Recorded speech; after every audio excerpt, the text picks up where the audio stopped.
So it's no huge secret or anything like that. I'm on YouTube, all right? And I started being more of a content creator than a content consumer. I still watch some of my favorite YouTubers, and one of my favorite YouTubers, which was one of the people that I listen to the most whenever I'm designing or something like that, is HeyParis. HeyParis is super cool, and she talks a whole lot about like her stories. And I think the one that really got me hooked on was when she was talking about sleep paralysis, which is something that I used to get a whole lot. Sleep paralysis ain't cool, man. I'm just gonna keep it real. And I've been in contact with her for about, I don't know, almost a year now. I think one of the first conversations we had was a tweet where she said that she was a rapper, and I told her I'd battle her. She said hit something, and then I hit something lame. It was kind of like that. But then we started talking about business stuff, and I wanted to create a t-shirt line for her, which I probably still will. But I want to start about here, where I'm creating something creative for her as I'm actually developing my creative mind. And this is what I like to call personal style. I can take an image and kind of make it my own, even though it's not my own, you know? I'm gonna take this picture from off her Instagram, which you guys should follow, because I think she's trying to get somewhere with her Instagram. And I mean, even though I'm trying to get somewhere, follow the both of us, please. But I'm just gonna take this picture and go through it, and it kind of explain to you what's going on here. So I like to use the pen tool when it comes to this type of stuff. There's a real method between this. Now, I would use my Apple Pencil on my iPad, but I'd rather use the pen tool and show you guys this, because the pen tool in Illustrator teaches you the pen tool in Photoshop. If anything, the Illustrator version of the pen tool is way easier than the Photoshop version of the pen tool, where there's two different mind frames with it. In Illustrator, the pen tool is about creating lines, all right? But in Photoshop, the pen tool is about selecting lines. The Illustrator one is actually about making lines, and then you can translate that into selecting lines. So if anybody wants to learn the pen tool, start on Illustrator. But we're gonna take the pen tool, and I just want to go around Paris. Like, I want to start off with the facial features, you know? And I think that's just how I am as an artist anyways. Like, I like to draw out the facial features first, and then I start making like the head and all that stuff. I know that's kind of backwards, because you want to make the head shape, you know, and then make the line and make the eyes and stuff like that in the drawing. But for me,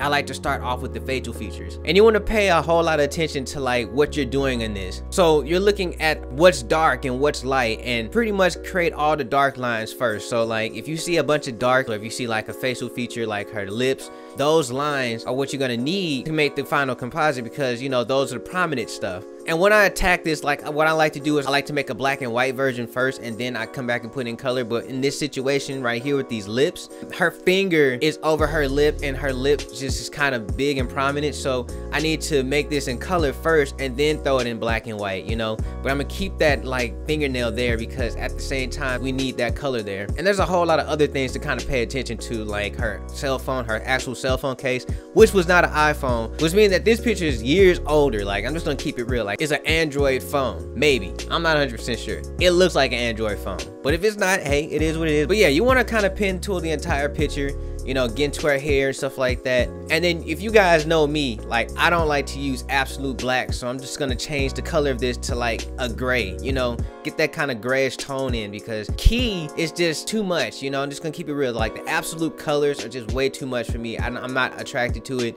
I don't know too many people who are attracted to absolute colors and stuff like that, but if you are, let me know in the comment section below. For my personal style, I just don't like that. Now, here's the thing about Paris that you guys gotta understand. Like, the reason why I chose this picture is because even though she's like 25 and above, she's still kind of like that new age kid, you know. She's like super hip and whatnot, and this shows more of like that emotions that, you know, people get from her, you know. So when she was starting off as I like vodka, she used to say hey a lot. Hey, hey, hey, hey. And as a matter of fact, in the beginning of her storytime videos, she has people from her Snapchat saying hey in the beginning of her videos. And so I picked this picture right here specifically because that's her personal style. Like, that's what she's about. So in this picture, that actually articulates that a little bit more, and I'll get a little bit more into that as we finish this out. But when I'm looking at this picture, I just want to make sure I'm matching tones a lot. So what I like to do is I like to take the pen tool up under all this stuff and just go around it and make sure that I'm actually making a base color first, and then I'll just start putting in different colors and stuff like that. So like shadows and highlights and hair color, and specifically here in this cell phone area where she has like that flash and stuff like that,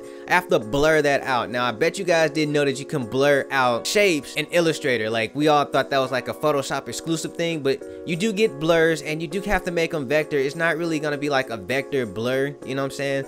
but it is a blur, and all you have to do is just kind of expand it out when you get done with it and just kind of keep it in those places. So like for this picture, we want to make sure that we have like a yellow base of that blur, you know what I'm saying, for that light, and then on top of it like white, because that's really what it does. And that blur actually spills out to the rest of the picture, so we're going to get that shine that we want. And then also we got to make sure that dimension wise her hand is over one of those shines. So that means we got to make a total of 3 shines, and those shines are just going to make everything about this picture pop off. So like I said, I like to get like a black and white version of all this, which is going to look a little bit different from the color version, because I like to make sure that one of them is more detailed than the other. So we have to make sure that details in this first one looks way different from the details in the second one, which can be colored in by, you know, a child or something like that. So if you guys were looking to make like coloring books and stuff like that, make the black and white version, have a reference of a color one over there on the other side, but make a black and white version, and they'll appreciate that. But now that I have this color version, what I want to do is I want to take this and give it some style. So I like to go pop arty, and I think the reason why I want to go pop arty with this one, even though she's not a beauty blogger, that's kind of what she has. Even with those backgrounds, like those bokeh backgrounds that she be having, the like colors and stuff like that. So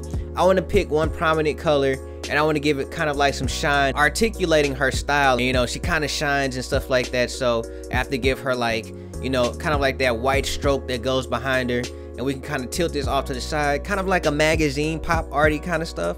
And then, you know, make sure that there's a speech bubble that says hey, and then with that I need to make sure that there's an emoji there that articulates that hey as well, like the way that she does it. So if you guys learned anything today, yeah, you can take a picture, you can copy it and all that stuff, but how are you going to articulate it in a way that actually makes sense? You know, how's it going to be perceived when people see it? What actually are people going to see and can make connections to that actual person? I mean, because I could just draw something out, or I could have just made a vector illustration, but it's more about articulating that style and then putting in your style as well. So if you guys like this one, let me know in the comment section below. Tell me if there's another YouTuber that I could do. I was thinking about doing Simply Nessa 15. You know, I think that she has a whole lot of style, and I think that would be cool. Even Latoya's Life or Latoya Forever, one of the two. Which one do you guys connect with? I was thinking about Roberto Blake and even Charlie Pangas. So if you like this one, go ahead and give me a thumbs up. Let me know in the comment section below who I should be messing with. And if you're new to the channel, or if you came here just to see HeyParis and for me to draw HeyParis and stuff like that, then go ahead and subscribe, because hey, I'm a fan, you're a fan, and we do this all the time. I do this all the time. And bail me so I know it's real. Bail me so I can get more of those notification squad guys down there. But with that being said, you guys, I have to get up out of here. So stay amazing, stay creative above all else, and stay awesome.